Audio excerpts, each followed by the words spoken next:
Welcome to It Happened on the Job. This is episode 29. My name is Mike Fisher. With me, as always, is Brian Summers. How's it going? This is our podcast for relatable conversations with contractors, hopefully bringing a little bit of entertainment to your day as well. Today with us, we got Joel Rogers, President, CEO. He told me all of the above for Onset Technical Services. How you doing, Joel?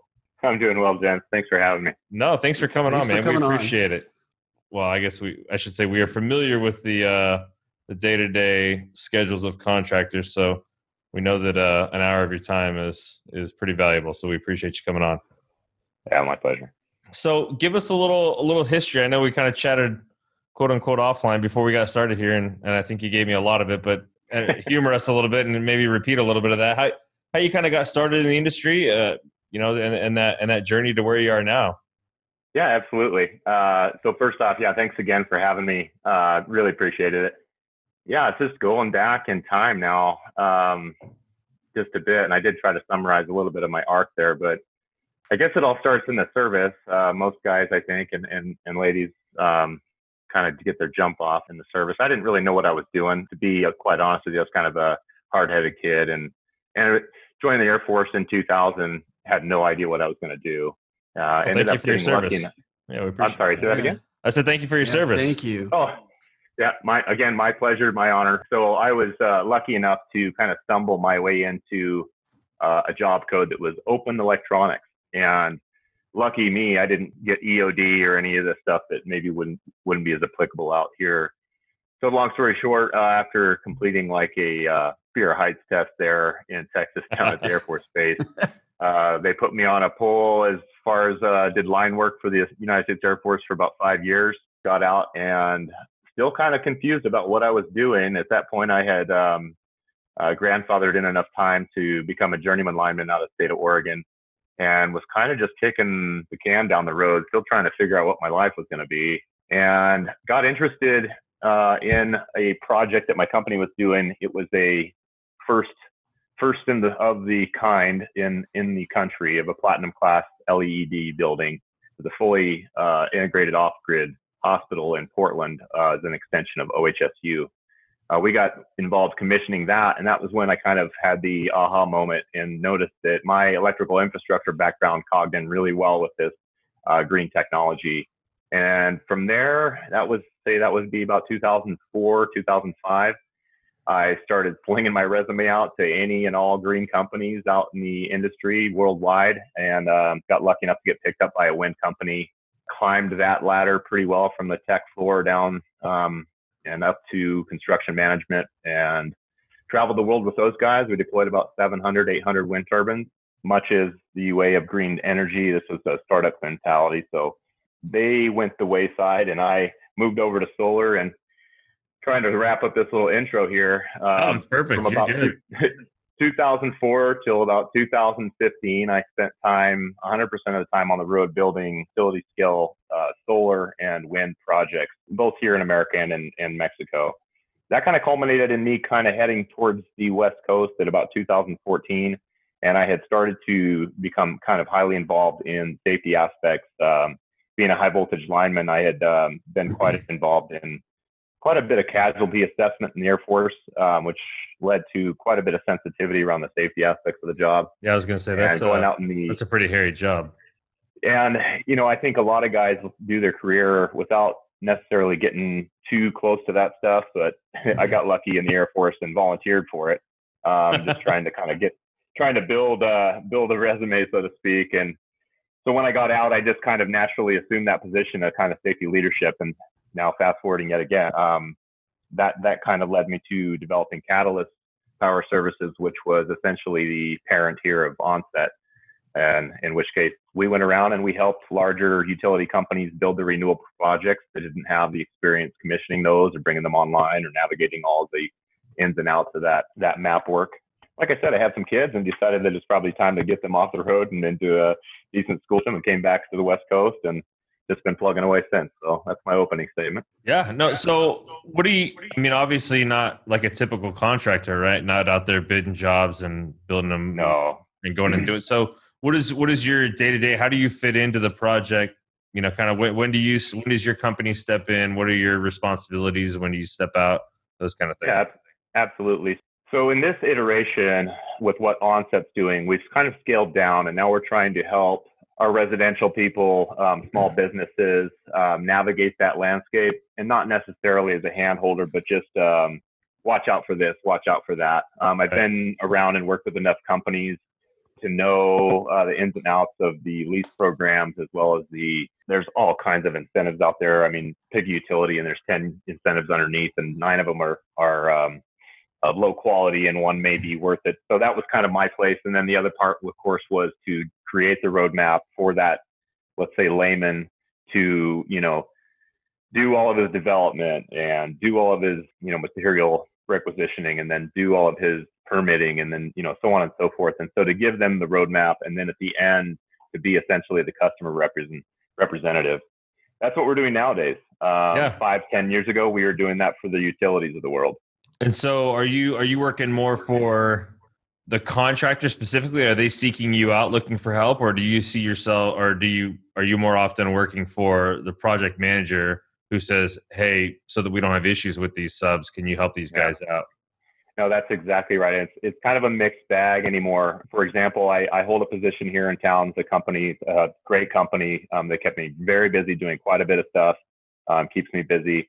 And on the side of what I do for them is I work in like their high voltage safety. And so I work a lot with kind of communicating that danger down to a level that's easier for people that maybe don't have that expertise to translate and get that stuff digested. And so a lot of my work, I'm kind of jumping around a little bit, but a lot of my work is in conjunction with OSHA. I'm also an OSHA trainer for the 10 and 30-hour cards. And on top of that, I handle a lot of the qualified electrical worker programming for the contract that I'm working for. Now to circle back and answer your question, what I'm doing and how it relates now, and essentially I'm kind of splitting my time working with the local contractor here, helping them navigate some of their safety issues around how they train their guys, as well as getting involved in some of their green tech stuff. They don't have that expertise. And then on the side, I'm helping local companies, small businesses, residents, and so on and so forth to navigate the interconnection agreements between the utilities with their smaller green projects. And then here and there, I get involved at the national level with some old customers doing small bits and pieces here and there. Yeah. So that kind of answers my next question a little bit, I guess. Are you more working, when you're working as a consultant, is it more, commercial stuff, residential stuff, a little bit of both? Where does your expertise lie? Yeah, I'd say my expertise lies at the utility scale interconnection of those variable power generation components. So whether you're hooking up, a giant wind farm or a giant solar array, that's kind of my wheelhouse, and how those specifically interconnect with our grid today. Now we've got, some parts of our grid are great. Some parts of our grid are, 1920s and even further back. So there gets into the nuances about how those older grids react when you put these kind of variable style loads on them. So that's kind of where I sit. A lot of people like to kind of have a call out guy, and I like to be that guy. So yeah, no, I mean, so I just have to imagine, and like you said, with from the family aspect, it sounds like those big wind farms and those bigger kind of grid work and that kind of stuff, I bet is kind of few and far between, right? And that's what kept you traveling all over the place.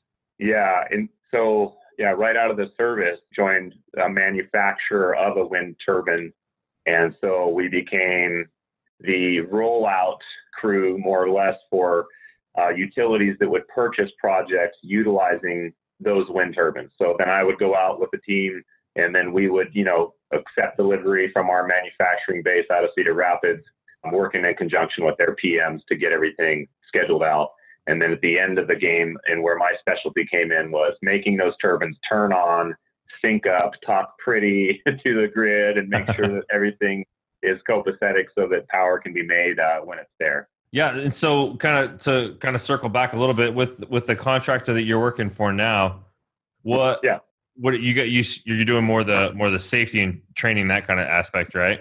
Yeah, that's a hard one to quantify, because I carry a few hats for the company right now, and they kind of continue to add more to it as they see my bandwidth and capability. So yeah, a little piece of, so right now I'm running a pretty, I'd say a pretty dynamic service element that does a lot of live voltage work, so to speak, or hot work. I'm also developing and working to get their training up to speed and making sure that everybody's on board with their, the competent person, their qualified electrical worker, making sure guys are getting their continuing education.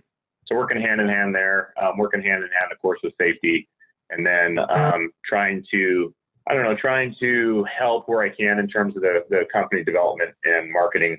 So it's a mixed bag with those guys. Yeah, I really enjoy it. Huh? Yeah, just kind of helping out where I can.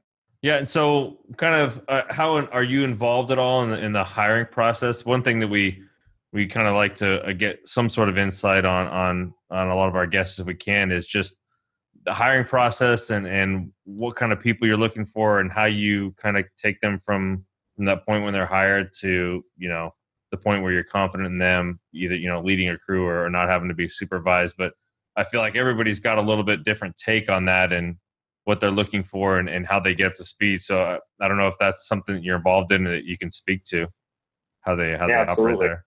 Absolutely. Team development and developing, skills and attitudes and behaviors in electricians specifically is really what I'm truly passionate about.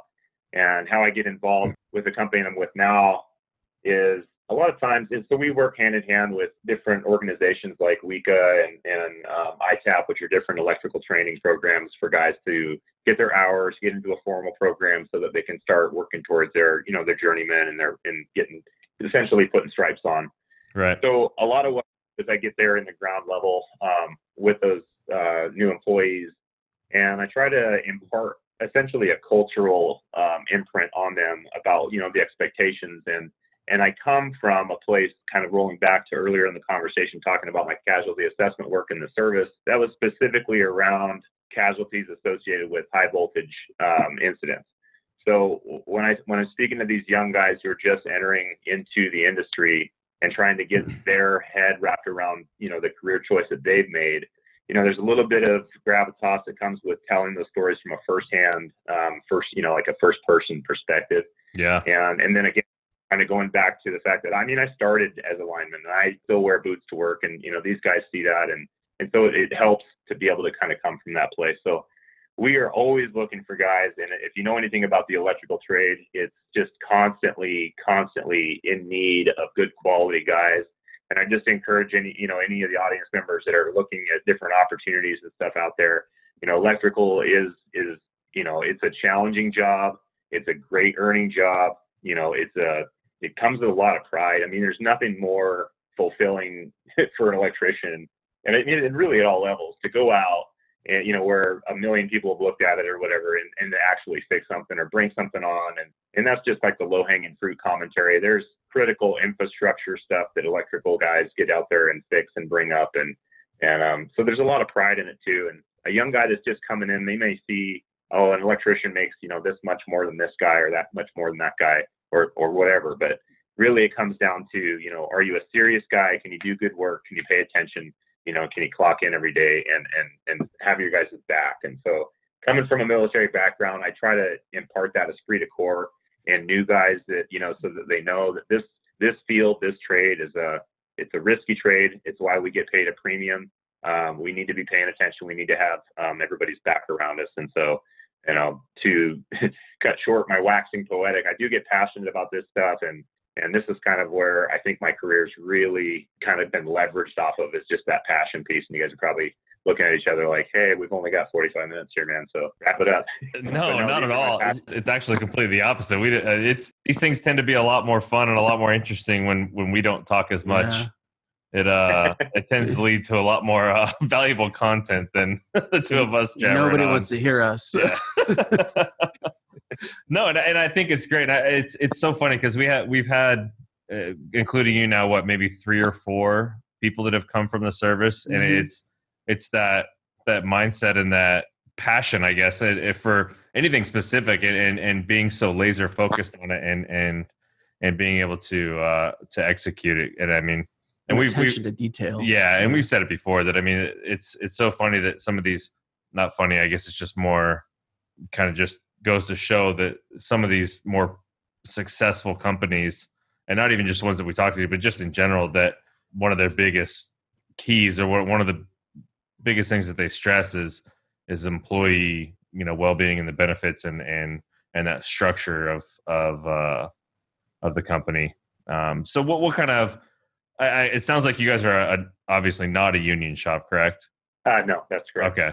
So what kind of turnover are you guys seeing? I mean, are you having trouble finding people? Are you having trouble keeping them, or how's that all working out for you? Because I mean, labor in general in this space, and not even just electrical, but just in contractors in general, is tough to come by and even tougher to keep. Yeah, and I think you kind of nailed it there. So historically, at least in California and some of the surrounding states that I've worked in too, in the last couple of years, I've noticed this.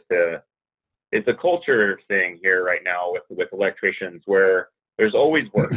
There's always work, and it's not just electrician specific, but electricians are always in high demand. Okay, so if that is the case now, and we're running years and years of this, it's been that way, I imagine, since the grid went up. But it seems lately that there's a big push for projects, and so what's happened, and this is all speculation from my perspective, is that you have that high demand, right? And it doesn't really matter what your supply of those electricians are. Maybe in some instances you have way more than you would need, but that's not the case ever, really.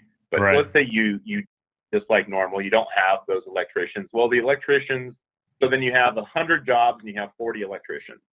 Every single one of those electricians is getting hired that day. Now, are they going to all last that week? No, because they know that there's another 20 companies down the street that have 100 jobs and 40 guys as well. So there's this cultural shift that's happening right now that I found, wherein because of the demand and because of the numbers, and because everybody's hiring and willing to give guys, extended chances because there is that just high need. Right. We're actually seeing what I would quantify as a quality drop in terms of the craftsmanship, because I don't really know how to pinpoint exactly the dynamic I'm talking about, but really it comes down It's almost to, like that you don't have to be great at what you're doing anymore, right? Because somebody's going to hire you. So exactly. yeah, there's so much work out there that yeah, there's so much work out there. And then the other part of it is, on the other side of that is, most trades have a graduated steps program where, you start as, your apprentice or your laborer or whatever, you go on and so forth. Guys that have been around in the trade, they know their worth. It's not just the dollars per hour. It's a matter of, man, I know you're going to need a guy or two or three or four of me tomorrow. right. So then that guy doesn't show up for work on time because he knows that it's going to take more time to replace him than it is to just let him come back the next day. So there's a cultural issue going on, which is tough to deal with. It harkens back to what I was saying about trying to get in with the younger guys that are coming out of their schoolhouses and trying to instill that kind of work ethic and stuff and tell them, it's like, hey, if you get in with a good company like I'm with now at that age and you really plug in. And I go to a kind of one of my personal mantras coming from some of the harder work in my life, which is, we run up against things that are difficult in our lives, and we have options when that happens. And, we can either circumnavigate those things, or we can get creative and go under them, or we can go over them. But a lot of people really, really avoid just going through them and getting it done. And so I kind of simplify that down to, if we just would do the hard things, like we would just do the hard things, those hard things become easy. And once you've created that dynamic of, this thing that has wrecked, 9/10 of my peers, now I'm the man or the woman that can knock these walls down. I'm the person that makes this easy. Now it's part of my routine. Now I'm the subject matter expert. Now I'm showing, and so it's going back to the passion. It's work, and having pride in your work. It has nothing to do with who you're working for. You're working for yourself. Every person on this planet has a chance to chase their own legacy, right? And a lot of us, I would imagine, a lot of humanity doesn't really have that introspection where we're looking at what it's going to look like at the end. What's the countenance of our lives? A lot of people have lots of different. I won't go off into that, but at the end of it, right, we have a kind of an accountance of what we've done. Now you can either I don't know, and I won't despair any other profession, but you can do lots of things. And what I believe, supposed to do is thrive and fulfill that potential, right? So if you know what you can do and have it clearly out in front of you, there's no other reason, not to take it on. I babbled on there, but really it's about just doing the work. Just do the work and get it done, because at the end of the day, if you didn't do the work or you avoided it, what you're going to do is you're going to look back and you're going to have that little piece that you knew that you lost, right? Yeah, what it shoulda, coulda. Yeah. It's just going to compound. And every day that you let something go, those little pieces compound, and then they end up, well, at the end of the week, how did you have a good week? Did you feel good about it? Now, can you detach from work and enjoy your weekend? Probably not, because you took shortcuts all weekend. Maybe there's something in the back of your head that's screaming at you that you forgot to do on Tuesday, or you blew off. And that's the part about having a nice life, man. We just got to do the work. We got to get it done. Make yourself proud, because that's number one, and then everybody else will follow. Yeah. So I think that's Brian and I are both sitting here shaking our heads at each other. Yeah, because I mean that's obviously, like you said, it's easy to say. It's a lot harder to find. Live your life every day like that, and like you said, push through. And I love that mantra of just do the hard things. Yeah, everything else becomes easy. Yeah. No, that's great. So you say, kind of just touching back a little bit, that you would rather, or it sounds like you're trying to find guys out of trade schools. Is that kind of like your ideal situation? Find a guy out of trade school, show them how you guys operate, how you treat your employees, and hopefully that's somebody that that stays with you for a while. That's exactly right. And then the other part of that is too, working with guys to develop, because a lot of guys start great, you graduate your tech school, you go off to a job, and maybe the culture's not awesome, or maybe it's not supporting whatever you thought it was going to be, and then pretty soon you're kind of down in the dumps because maybe things aren't working out. But so my big passion in this stuff with guys and working and within the teams is that development of somebody's skill set. A lot of times what I find, especially in the electrical trades, is there's a lot of different niches within electrical. There's power generation, there's residential, there's distribution, transmission, substations, and that's just the electrical part. Then you can get into the communication aspect of it, so on and so forth, right? There's all kinds of little niches that guys can plug themselves into. And what I find happens is somebody will have a great idea going into their, their tech school or whatever it is that they're going into. Oh man, I'm going to get out and I'm going to do, here's an example. I'm going to do airfield lighting. I can't wait to get on the airfield and get those, the strobes going in sequence. That'd be so cool, whatever it is that they're hot on. And so then they finish their school and they can't wait, but then they get picked up by, I don't know, an underground contractor. And now he's in a ditch and he's pulling, 600-pound cable reels, and it's just not what he wants, right? So then 4 or 5 years down the line, what do you have? You have a guy who's just doing the job because, well, that's what he does. He's graduated trade, but he's not fulfilling, he's not chasing the thing that he wanted to, because, well, he's doing the thing that he said he was going to do. He's an electrician. But these guys and guys like myself who come up through trades, and maybe even military guys, just people that are of that ilk or whatever, they're not going to come up to you and say, it'd be really great if you could really give me that exposure in that airfield. Those are the guys that usually will just put their heads down. And so my job, my big key is to get into a guy's skill set and really learn what he's interested in. Why did you get into this to begin with, man? I know it wasn't to pull this cable reel through this 5-mile ductwork. I know that.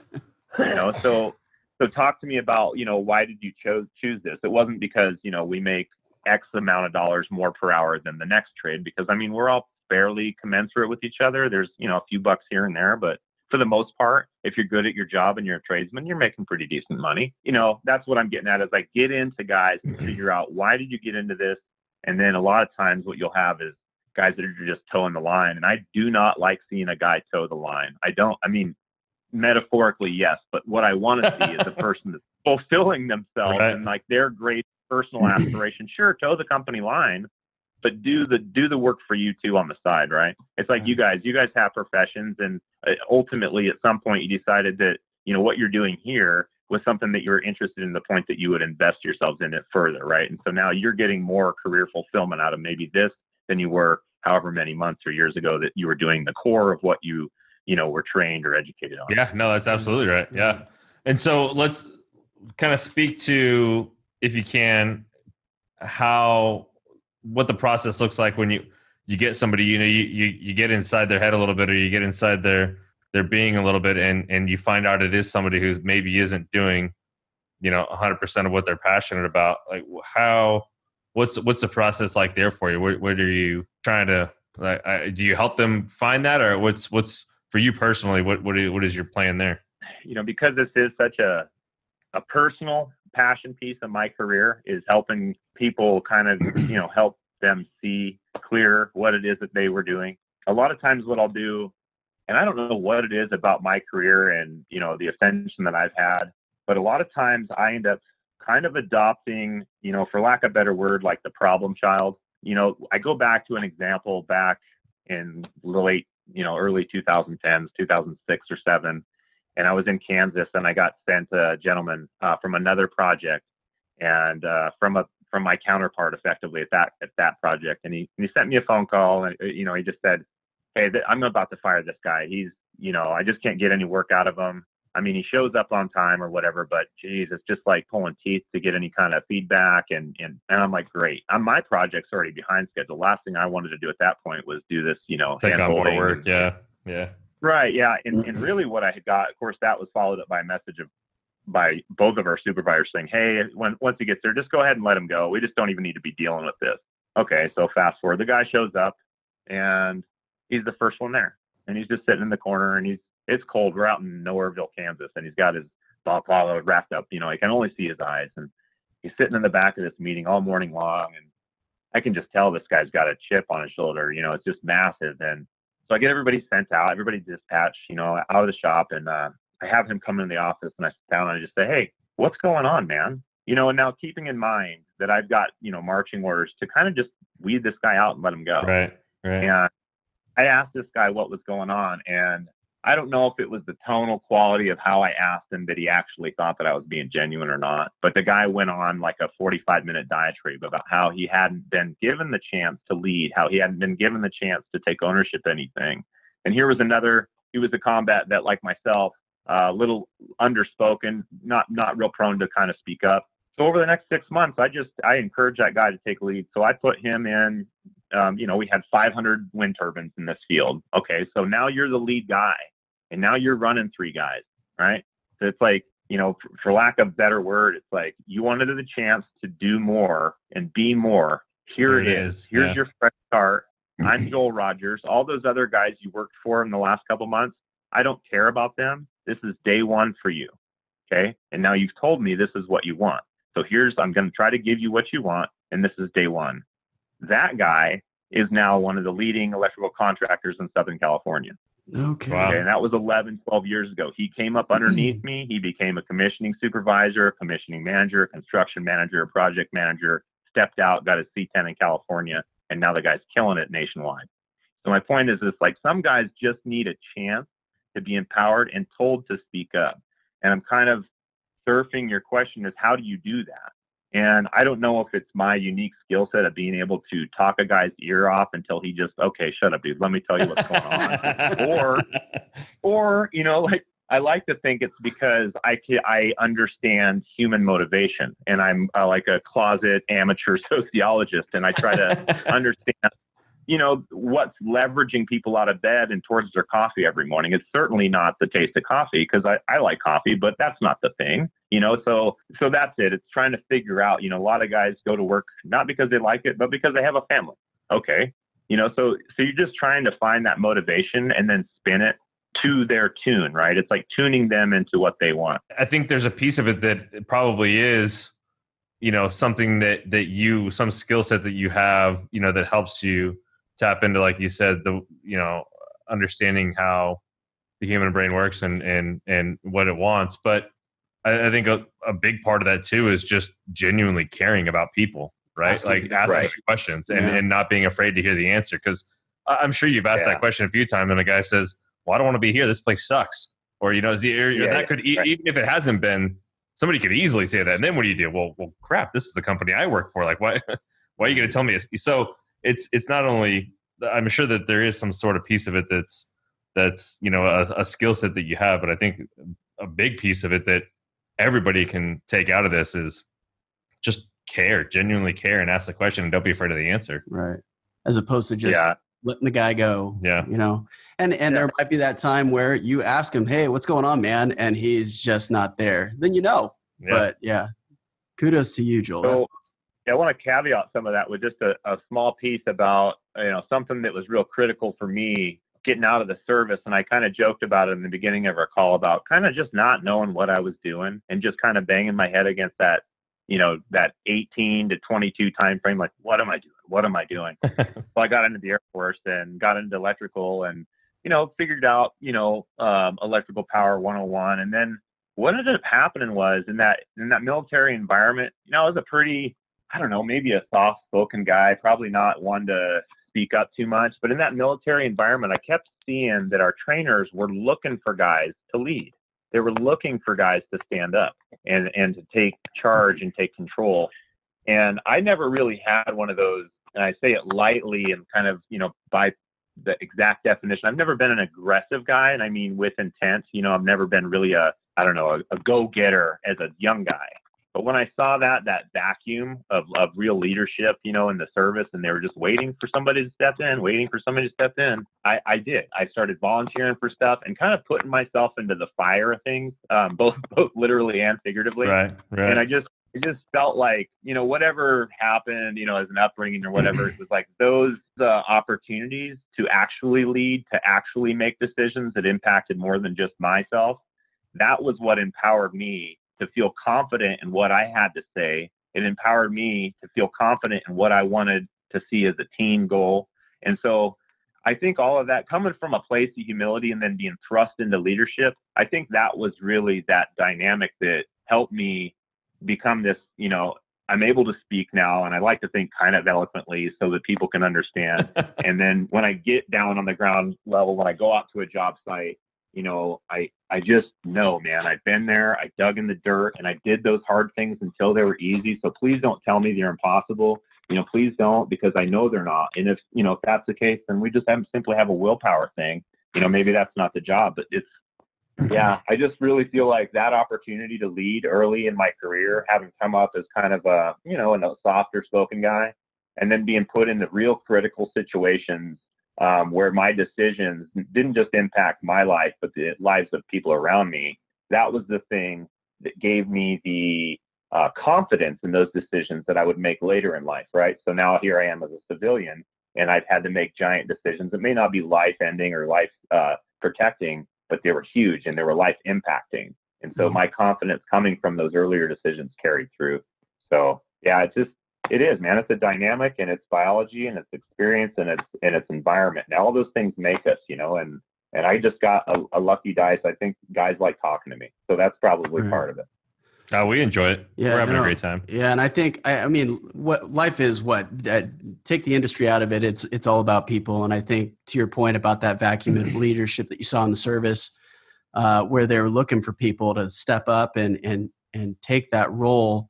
I think people are drawn to that when they find somebody that is humble and that's willing to listen to them, that's empathetic and sympathetic to their desires and needs, and is willing to listen to them and then plug them in to where they're most passionate. Gosh, man, that's the person you'd want to work for. You know what I mean? I mean, it's something to be said for maybe the people that are listening to this that are trying to figure out how to get the most out of their team is to listen and to pay attention, as opposed to, hey man, let's just get the next job done, because we need to keep that wheel turning. Absolutely. You know what I mean? Absolutely. One of the bigger things that I found when trying to motivate, employees or technicians or whoever it is that, if you can take the time and communicate the why part of it, then you have that going back to that, you have that esprit de corps, that kind of everybody's on board with it because they know the root cause of the motivation. It's not just a barking order to get it done yesterday. It's if we don't get this done, yesterday, then X, Y, and Z are going to happen. So when you get them invested in that, in the outcomes and then the investment part, that's it. And then that's what, of course, then creates the, us three gentlemen here in this room, we have a job to do. this is the reason. At the end of the day, when this job's done, this is going to be the impact. And now when you guys go to do it, instead of just doing a job, Yeah, you you have have all ownership that, of it. Yeah. That pride. how we're all part of this conversation about how Yep. this job's going to go. It doesn't go well. It was a team failure. It wasn't the failure of your leadership for lack of communication. We were all on board. You know what I mean? You have to gather it. You have to gather your team, and you can't just spout out those, bullet points. It's nice to be efficient, but man, if you lose that human element, you're going to lose every other part of your team. Yep. Yep. Yeah, it's so funny you say that. As you're saying that, I kind of thought back. I come from a restaurant management background. I was in restaurant management for quite a while, and I got in very, very young. I was 20 or 21 when I started managing restaurants of 30, 40, 50 employees who were, for the most part, older than me. But I mean, servers, 18 to 25, 28 years old. And I was 21 punk kid managing them, and you kind of start like that, right? Barking out those orders, and then you realize, wait a minute, let me try a different route, and it's the same thing. Nobody ever told it to me, but I'm sure glad I figured it out at some point in my life. But if I tell them why I'm telling them something, I'm getting a little bit better result than just yelling at them to do something. So, and as a leader and a manager, we don't always have the time to get into the right. I won't say into that level, but man, when you do it once or twice and you see the difference, in reaction, that's when you're like, you know what, I am going to take the time next time to have this connectivity with who I'm requesting work be done from, Yeah. Well, so as we kind of get close to wrapping this up, I guess my question for you too would be, where do you see yourself headed? I mean, and I don't mean to put you on the spot with maybe your current company, but do you see yourself kind of riding it out there? Are you happy doing that? Are you looking more for, or towards the consultant side, or where's your passion at? Yeah, so that's a great question, because 5 years ago, had you asked me that, I've been like, I just want to. Now at this point, having been on the road for so long, I just want a place to kind of put my feet up, and that's where I was. Well, now that I've gotten back to kind of a home kind of environment, and I'm keeping busy with work and stuff. Now I'm realizing, all that time that I spent out on the road, and I kept my family pretty close with me, and it kept my friends pretty close with me. But all that time on the road working, no exaggeration, 80, 90, 100-hour work weeks, just trying to meet, liquidated damage dates and, these different things. It's like I'm in my mid 40s now, and all I can think of in terms of motivation is, well, what does my retirement look like now?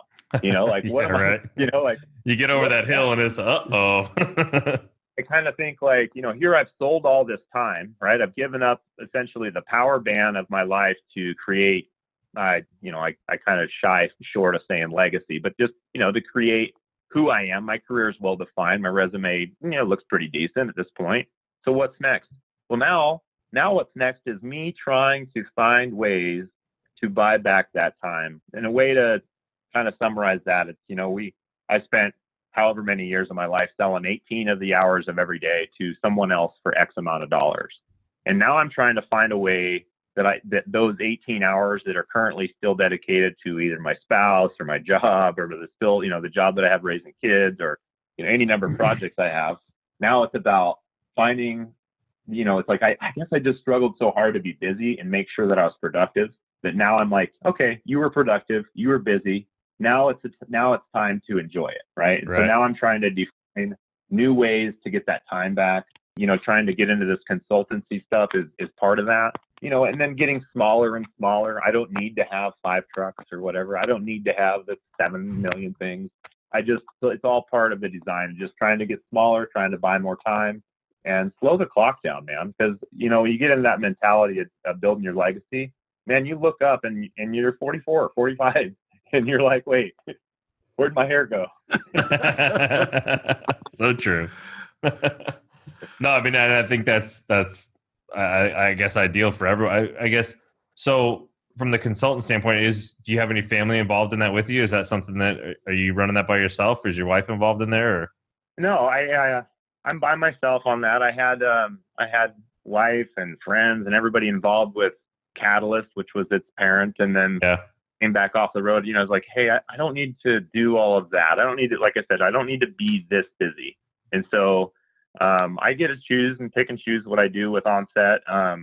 for the most part, I stay real busy, and I think that's just my nature. But I've been trying to prioritize boredom as of late, just trying to be like, hey, it'd be nice to do. I mean, in fact, you guys had to call me to remind me just because I had 6 other things scheduled on top of this. So it's about finding the bandwidth again. Everybody maxed out, including myself. Now it's about trying to open it back up so I can go to the river, so I can throw a line in, so I can throw the ball around with the boys, stuff like that. Yeah, no, I hear you. That's what it's about. We both have kids too, so we completely understand. Yeah, understand that aspect of it for sure. Well, before we take too much more of your time, we'll let you run. We appreciate your time. We want to give you a chance to kind of plug anything you'd like to here, any one of your 19 businesses or ventures that you got going on. But how do the people here get a hold of you?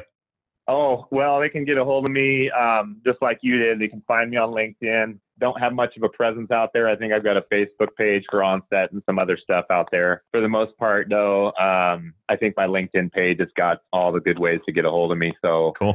Professional.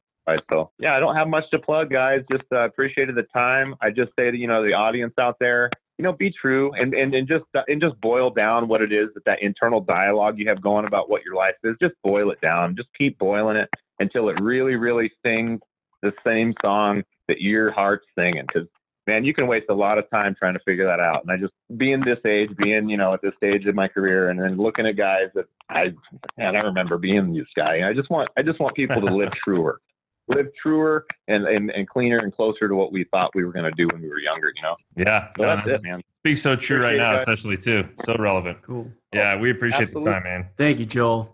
Yeah, appreciate it, Brian. Take care, Mike.